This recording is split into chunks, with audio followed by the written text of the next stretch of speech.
I really need to listen to that. That'll be on there tomorrow for the after show. We've been talking to these two gentlemen here, Raymond and Laraj, Romeo as he has it as well on there. We're gonna have the pictures of all our brothers out here, but we've been talking about black violence in America, and we've thrown a little twist in here if you haven't realized it. And we're not just talking about the black violence; we're talking about black involvement. We say we united, you stand. So why are we so divided? We're talking about those issues, how we're dividing from each other. So you were talking about Raymond some things before we went off the air about some about you, and I want you to piggyback off that again. Yeah, well, coming up in the ghetto and going through the things that I went through and overcoming the things I went through, I had to make a decision. And this is what's happening right now. Brothers need to make a decision and they need to stick by it. And, okay, yeah, I was in jail from adolescence, from young, all the way into my 40s. I stopped going to jail, which was like 8 years ago. I've been clean of drugs and out of the prison system 8 years now. So this is what I'm talking about. When you make a decision and stand by, yeah, I was homeless and I didn't get my education and all that, but I came out with a purpose and a sense of direction like Malcolm did. I started to teach myself on little things that I need to do. I learned the word, and I let people teach me. I opened up. I had an open mind to what was going on because I knew I didn't want to live like this no more. So now they say, yeah, but you ain't nothing. You ain't this. You ain't that. And then now I'm a motivational speaker.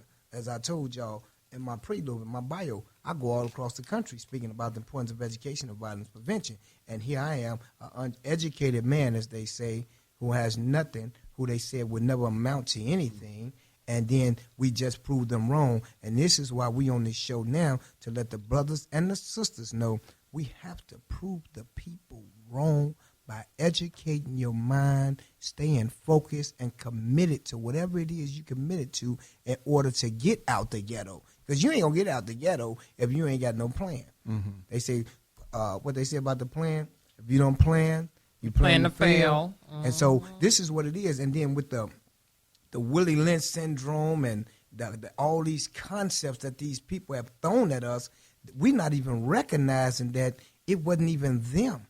And then when they talk about we the crabs in the barrel syndrome, what a lot of people don't never give us recognition is, if it wasn't for us, the Europeans wouldn't even be here. We taught them how to survive. When we came to Europe, we taught them. That's why you got the Germans, you got the chicken pox, you got the measles and all that. Is because the Europeans used to sleep with their animals in their house, and once the Moors came, they taught them how to separate that. And then you talking about and I'm keeping it real. Mm-hmm. So can I go? Talk, man. Go.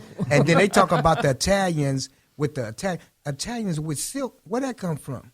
We came across. When we came to Europe, we came with the silk and the satin and the Maury gators, alligators. You ain't have no, come on, there wasn't no alligators over in Europe, man. So where they keep coming talking about that from? And then you talking about a land built on free labor, and then now you see all this, but they don't know this. Just like I don't know the exact law that was written for the schools for them to integrate black history back into the school system, and yet not one black leader has stood up to fight for that, and it's in the law. Distraction. Mm. You know what I'm saying? Land built on free labor. Talk when to he me. put it like so that. these are the things that we have to get back into teaching our kids. Yeah. That's why the Romeos are so important. That's why we so important. That's why the McCains is so important, because once we teach them, and then they'll feel better. Empowerment, making them feel better about themselves. Raymond, what's the name of that book again? Oh, the Book of Raymond, A Journey from Prison Praise to Poetry. Hey, We're going to have that on our website and on our Facebook, and you'll see it also on Twitter, on LinkedIn. So, Laraj, Romeo, you got anything you want to add to that, man? No, man, he's hitting on all the right topics. Okay. Well, while he's hitting, Do that shameless pub real quick. Now. Oh, okay. I'm gonna give the pub. It's Brothers Standing Together, so no one stands alone. It's a mentoring organization founded by myself with a group of brothers and sisters who come together to change the strategic planning and the outreach of these young men that's out on the street and these young women. We help the children that's not in school get in school, and we encourage the children in school to stay in school. And we understand that it's a us issue and it's not a them issue, and we trying to break this vicious cycle. So anybody want to be a part of Brothers Standing Together, you can live in Alaska, but as long as you standing for something, we standing together, baby. Amen. Can I add? Go ahead, man. Before we move on, no, seriously, that was a great point, and I've been listening to everything. We've been our dialect for the evening. When we sit back and we look at history, and we say that our blacks come with roped in silk and crowns and kings, and I have king tattooed on my back. Shameless plug. King Entertainment. We also have to tell the whole story. Yes. And the Bible says you reap what you sow. Yes. And it was a black man that sold out the black man. So you cannot sit back hundreds of years later and say, why are we so lustful to get back onto our thrones, and we're still selling each other out. Right. And, that's I just want to. I mean, that's true, because we are, and I think what it is that's why our title is saying, united we stand. So why are we so divided? Is that we are selling each other out in so many ways, and one of the greatest ways that we sell each other out is by silence. We're not doing anything. We see that. We see somebody that don't have anything. Instead of us helping them get it, we talk about them because they don't have it. Well, if you know a way to help them to get that, then help them. Don't just sit there and say you ain't got something. Help them to get it as well. And so we've got to, as I said before, become our brother's keeper again. Be concerned about your brother. Be concerned. We need to start respecting our women again. There's no woman has the second letter of the alphabet. There's none of them. No. And so we need to start respecting our queens again, and start understanding that we are kings and there are queens, and start living as we are special. And not looking at each other saying, I don't like you because you got something I don't have. And you're exactly right, because I tell the brothers all the time, I'm a king, and this is my queen, and wherever she go, they know that my queen is coming, or I say my queen is on her way. Yeah. You know what I'm saying? And I talk to the sisters, how you doing, queen? How you doing, sister? It's a level of empowerment. And then another thing, a lot of brothers and sisters don't recognize, they don't talk about Queen Nefertiti and Mansa Musa, the richest people in the world, and they was black. You know what I'm saying? That he had so much gold, he had to literally give it away, because the Europeans wanted to find out a way to make him fall off, but he just couldn't fall off because he was just that powerful. And then when we come back to our neighborhoods, right, and they go to the concept of each one teach one, right, and then one of the things I tell all the politicians and everybody, the kids don't want to know how much you know. They want to know how much you care. Yeah. And if you don't show them how much you care, you will never be able to break through to these children out here, because all they looking for. My soul was screaming out.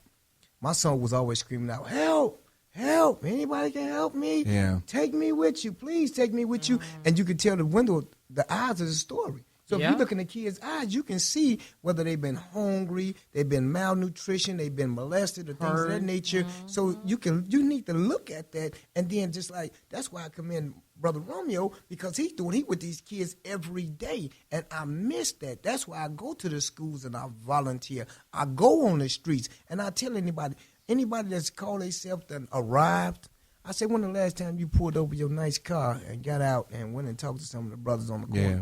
That's See, true. if you're going to talk to some of the brothers on the corner, That shall be Rick. and like Marvin Gaye, then they'll find out what's going on. What's going on, yeah. You know what I'm saying? They'll find out what's going on, but they're afraid, because now, how can you be afraid of your own? Yeah. And then another thing we have to get out of, and it's real quick, they got to get out of that black race. We are a black nation. We are the chosen ones, and we have to stand on that, and we are Afro-Americans. We're not African Americans. And the reason why Malcolm never chose African American is because that was the slave name given to us by the white man. We are Afro. Our hairs are nappy and peasy, and we come from Afro, and we keep our hands black, and then, so we got to make sure that we get back to our roots, literally, huh? And how to survive. Right. But don't. Go ahead. I'm locking it up. Yeah, go ahead. Go ahead with your next question, I want baby. to say this before I Okay. do that question. You remember back in the day, Rick, I used to get so mad at one of my ex-employees back in the day. She used to always shorten my name. I went from Brenda to Brand to B. And I said, no, you're not going to call me a B. And she said, no, they just shorten your name. I said, that might be cute to you, just call me Brenda. She said, Brenda, I'm not calling you, but I interpret it that way. And I said, I don't like that. So that's a sour spot with me. Yeah. But the other thing is, I did promise someone, since we was talking about Queens here, hey, UBM listeners, check out BOG Bog Radio, hosted by Miss Queenie Green. She comes on every Friday from 8 to 9 p.m. on UBM. So check out Bog, B-O-G, hosted by Miss Queenie Green. Now, this next question is, why do you feel black men mistrust one another? Talk to me, Laraj. Why do we mistrust each other? Why do we Yeah.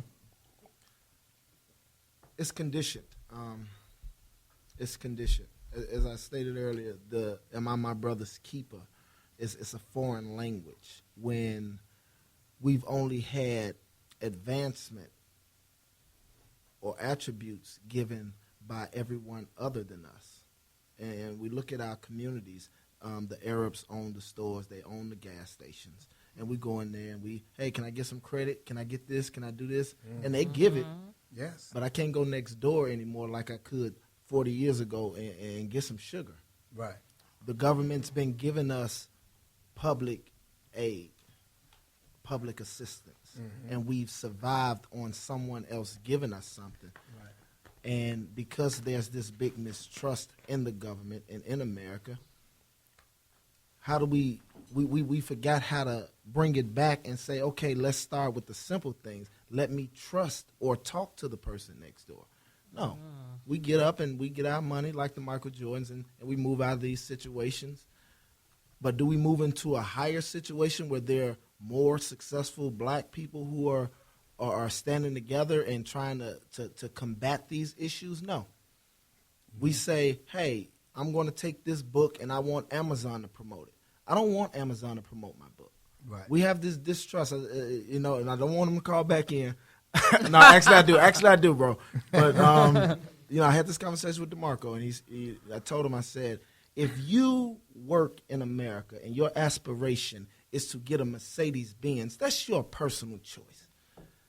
If you work for a company and the CEO is a racist or a pedophile and you continue to show up at that job, you're demoralizing yourself. You're looking the other way. Right. And that's what we do. We want that affirmation from somebody who don't want to give it to us. Right. So we don't give it to each other because we're never appeasing the people we're trying to appease. Amen. It was exactly right. Yeah. And it also comes into the form of accountability, because parents cannot tell me they don't know what's going on with their children. Thank you. Say it again. They don't know what's going on with their children, and then they always want to get on the front page and say, that my baby ain't never hurt nobody. But in Easy E word, he still got smoked at baby's party. Why did he get smoked at baby's party? Because he thought he was about that life. Because you ain't really about that life unless you're prepared to die. See, I was trained to go, and I was prepared to die because that's the mentality that I had. But now, when we get into here, and the mistrust is, now I can't trust you because you got a little bit more than I got. And I want what you have. Okay, instead of saying, "Hey, brother Romeo, man, how can I get something, man? How could you help me? Could you show me? Could you give me a diaphragm? Could you throw me a hand?"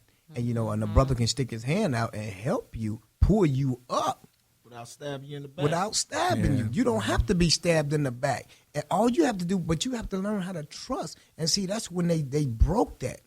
with the divide and conquer game. And once that game came into play, now everybody looking at everybody out the peripheral like, man, Joe, I don't know about dude. Hey, you know, it's dude, and dude think he balling. Just like, well, how can we go to I need to know this. How can we go to a strip club and make it rain when our kids don't got food on their table? Amen. They ain't got furniture in their house, and they ain't got a decent pair of clothes on their back. But you throwing away thousands of dollars. $200 Jordans. You got on these new pants. I don't even know what the name of them is. They $600 are supposed to be. And then the reality of it is, plug them.